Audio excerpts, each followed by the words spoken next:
The president of Honduras, Juan Hernandez, participated with the education minister and other public officials in the celebration of 200 days of class.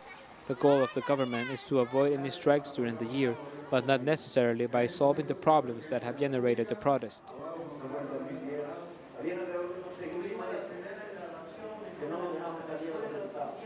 In 2010, there were around 6,000 teachers against the law. They didn't let us, the deputies, leave the Congress. They burned 5 cars and part of the building. But we approved the education law.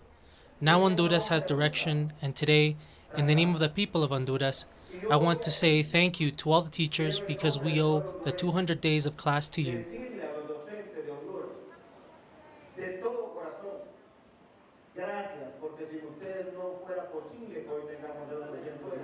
Teacher leaders said that the 2 last national governments have focused on attacking the teachers' movement instead of solving the problems of the education system.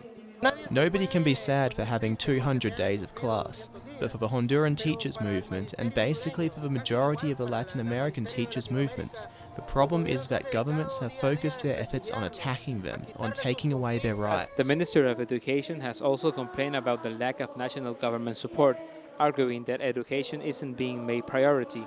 In a plan presented this year, he said that education in Honduras needed $3 billion, as current resources are only meeting 30% of what is needed.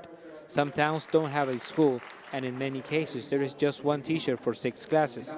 According to the National Congress, next year he will only receive 10% of the required funds. The quality of education was defined by the market. It was not defined from a point of view of social support, inclusion, access, and equality.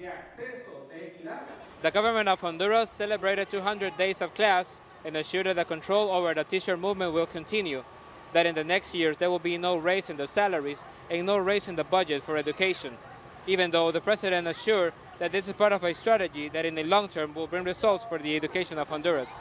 Gerardo Torres, Telesur, Central America.